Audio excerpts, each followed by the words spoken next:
Welcome to Fireside Gaming. We're doing another retro game collecting video, except this time it's a bit of a special one.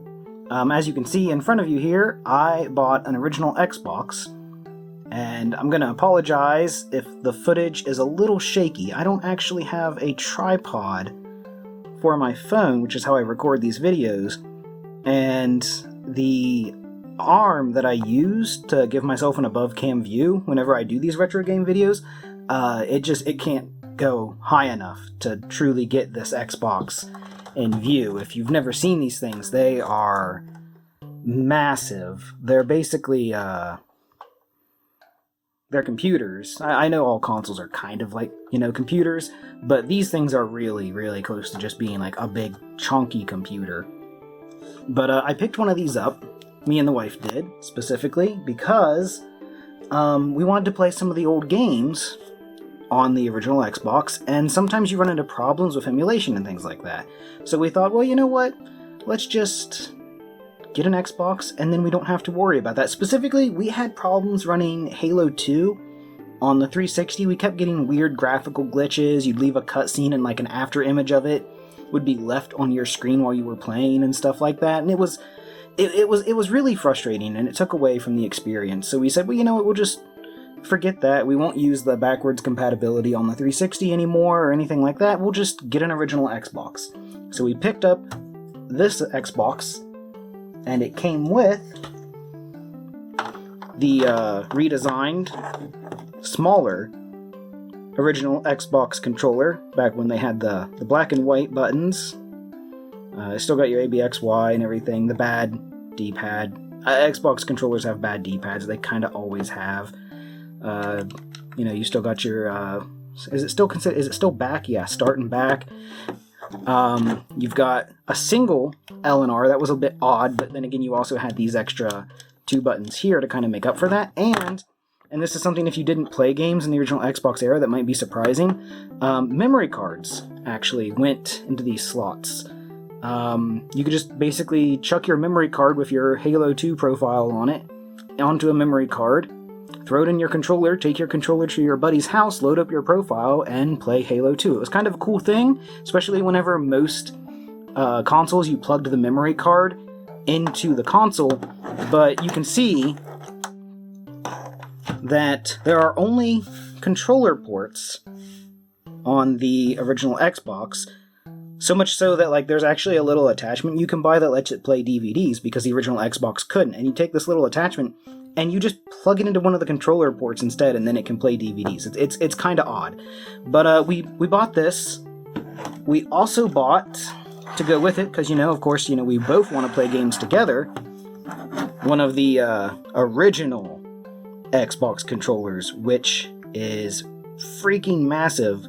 And maybe it's because I'm an adult now, but this thing isn't actually near as uncomfortable to hold as I remembered it being when I was a kid. Same setup, except, black and white are up there. A little bit more out of reach, but, the redesign's not bad.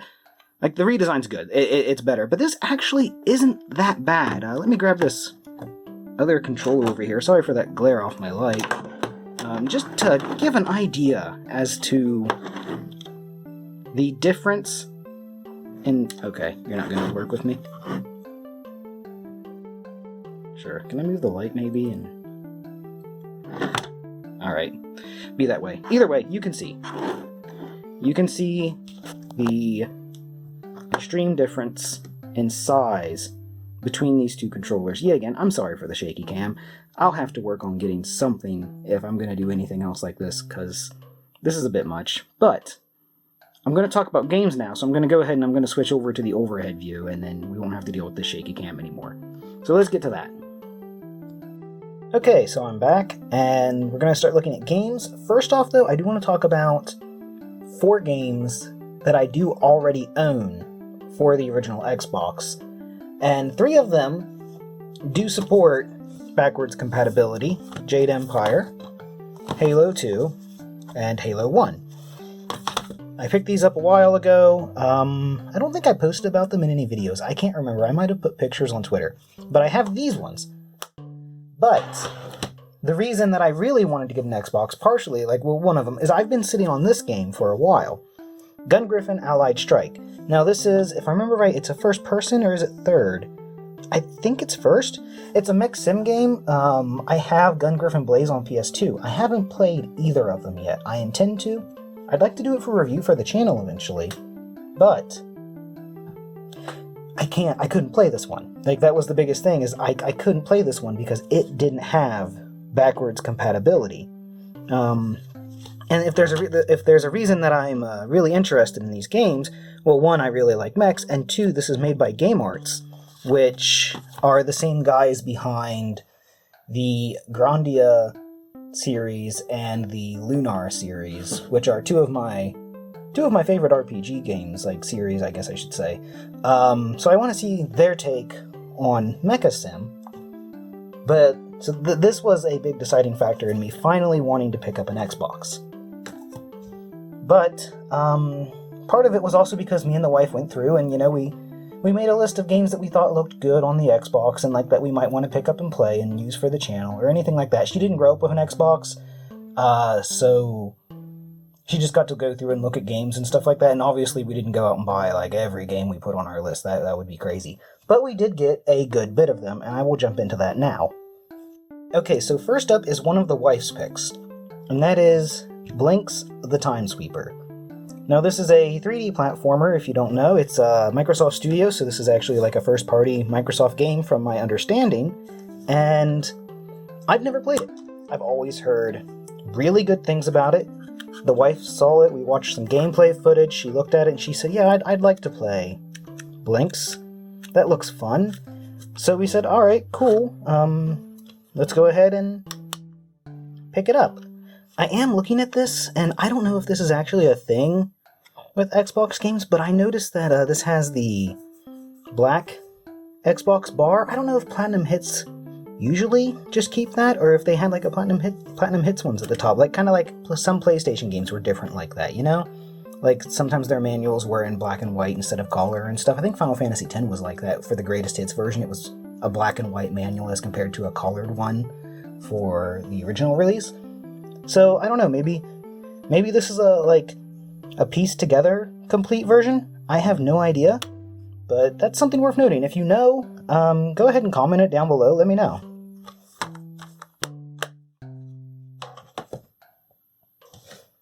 And next up, I didn't get the stickers off of this one. I'm usually pretty good about cleaning up stickers, but we did a very big game buying spree. This is actually only part of it, and I figured I'd put it all together in one video for Xbox. But we picked up Crimson Sky's High Road to Revenge. Flight game, everything looks fun. I've never played, yet again. I had an Xbox back in the day, but it was mostly for Halo 2. I played some Need for Speed Carbon as well, and a few other games. Knights of the Old Republic, that's one that I'm going to want to get again. But I don't have I don't have any, actually, of it anymore, because I sold all of my Xbox games because my Xbox and my friend's Xbox in college both died, and so we, Frankenstein them together to make one working Xbox, and I think I ended up just telling him to take it, and so I was like, well, I don't have any way to play these games anymore, so I just sold all of them, yeah. I sold all of my old Xbox games, Conquer Live and Reloaded, Need for Speed Carbon, Halo 2, Knights of the Old Republic. Trying to think. I know I had a couple others, but I can't think of what they are. But, yeah. So this is another one, yet again. Never played it. Looks fun, though. And then another from the recent buying spree is Fable.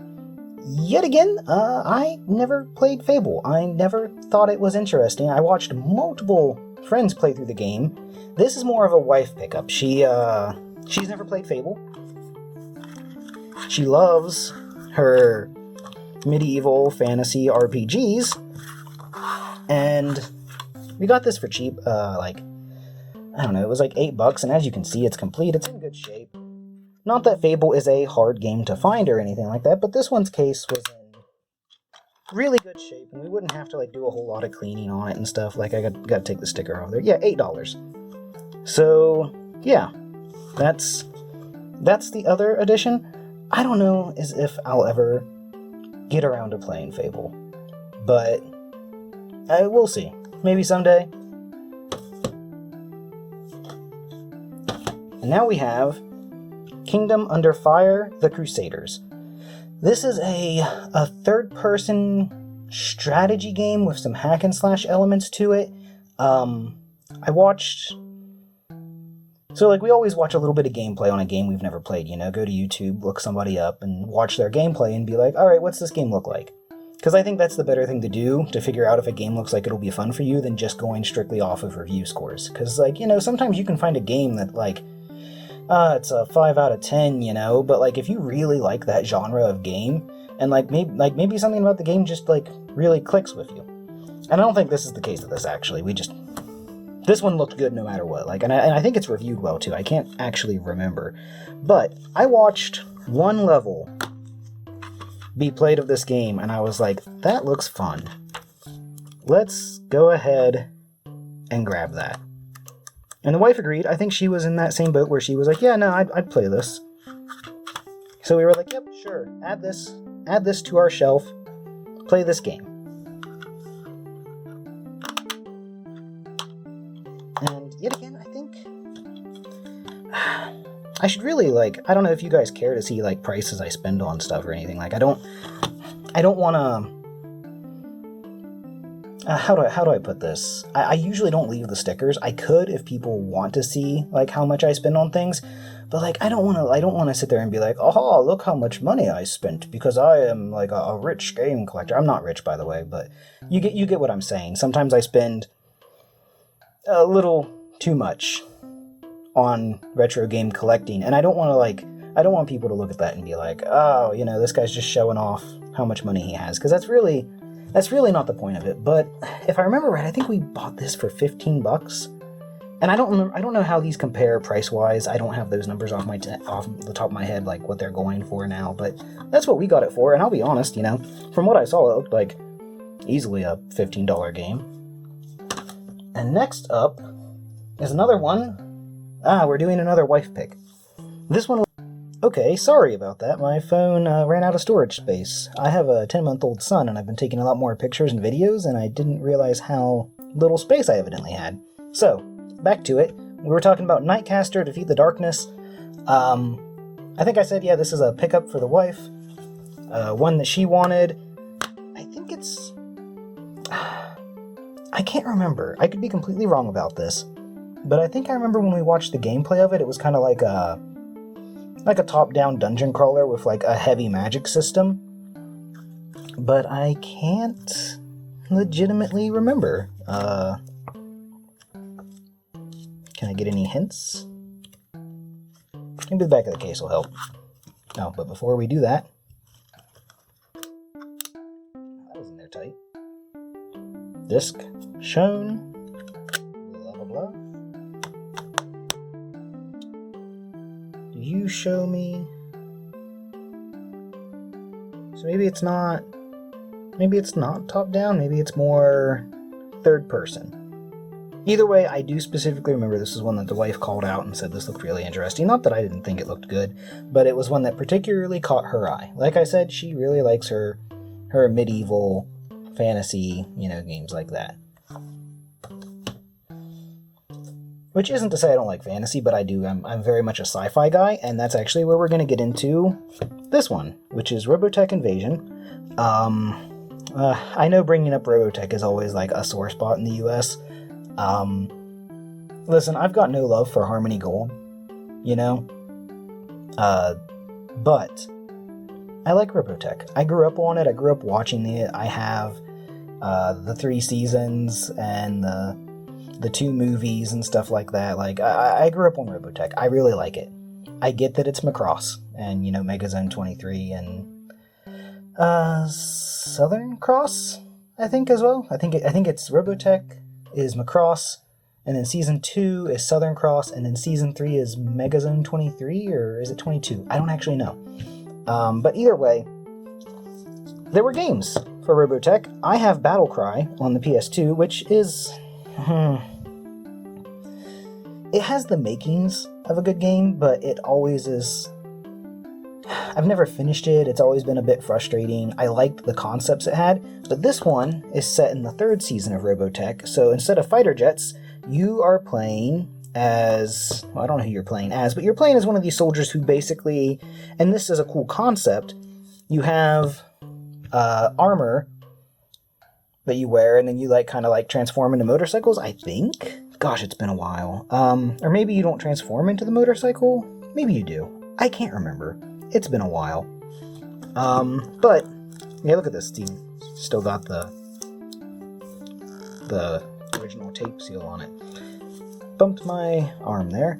But Robotech, despite all of the problems surrounding it, has a soft spot in my heart. It's a series I still love to this day. Maybe one of these days I'll actually sit down and watch Macross and get into it. And I know this game isn't supposed to be a really good game. I know it's not.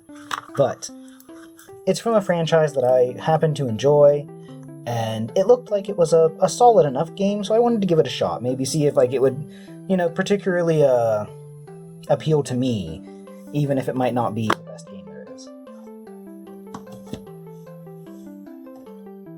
Okay. So I'm going to show these last two off, and I'll go over them separately, but I want to show them off together because we picked up XMen Legends and XMen Legends 2 Rise of Apocalypse. If you've never played the XMen Legends games, they basically play if you remember the Baldur's Gate games on PS2 and GameCube. I mean, I have Baldur's Gate 1 on GameCube. I assume Baldur's Gate 2 came out on GameCube as well. They came out on Xbox too, but that's what I remember them for, is I played 2 on the PS2, I played 1 on the GameCube. But the XMen Legends games play a lot like those Baldur's Gate games. And I don't know if they actually share a development studio or not, but I played, hello, 113. I wonder if this was a former rental or something like that. I don't know. Would have been funnier if it was 117. Halo. Just, Xbox. I don't know. But these are fun. I have played the first one. I played the first one with a friend ages ago, and I think we played it on GameCube, I'm pretty sure. But it was a lot of fun. We really liked it, and I don't think we ever beat it. It was one of those ones we sat down and played over a weekend. It was his game, and then he took it home with him, and I don't think I ever beat it. I think we got a good ways into it during that weekend, but I had fun. I told the wife these would be fun to play through together. Gosh, I gotta stop bumping that arm. So we picked them up as a couple of games to co-op play together with, and these are the last 2 games that we picked up. Thank you for watching. This is a bit of a special, buying an Xbox in 2022 kind of thing. And as I said, we bought a lot more games than just this. This last time we bought games, we bought quite a few because we were taking a multi-state trip to visit family. And we just looked up retro game stores on the GPS along the way and just stopped at stores, and if we found something that we particularly wanted or we never see at any of our local stores, we went ahead and grabbed it, and it was a little... spending-wise, we were bad. That's what I'll say. Either way, I'll have more of these videos talking about what we bought, but I don't want to flood the channel with a bunch of videos, and I don't just want to put up an hour-long video showing off a retro game collection. I feel like that's a bit much. Nobody would want to stick around for that. So I'm going to be spacing them out, and we're actually going to try to not do much in the way of retro game buying until Southeast Game Exchange, which is coming up in a couple months, I think. So I'll space those videos out, maybe slot them in between reviews and stuff like that. And then I might have a massive update video for what we buy at Southeast Game Exchange, which looks like it's going to be a lot of fun this year. There's a lot of bigger YouTubers going this year. Metal Jesus Rocks is one of them specifically that I saw that's going to be there, so that's kind of cool. I went last year and there were some there, but it didn't pull in like near the crowd, and granted, you know, COVID and all that jazz. So it looks like it might be bigger this year, and that'll be cool. I enjoyed it last year. I didn't do a video back then. I wasn't doing these retro collecting videos back whenever we went, but I was posting to Twitter whenever I picked stuff up. But either way, I will make a video at that point too to update you guys on that and show you what we find at the con and everything like that. So until then, thank you for watching, and take it easy.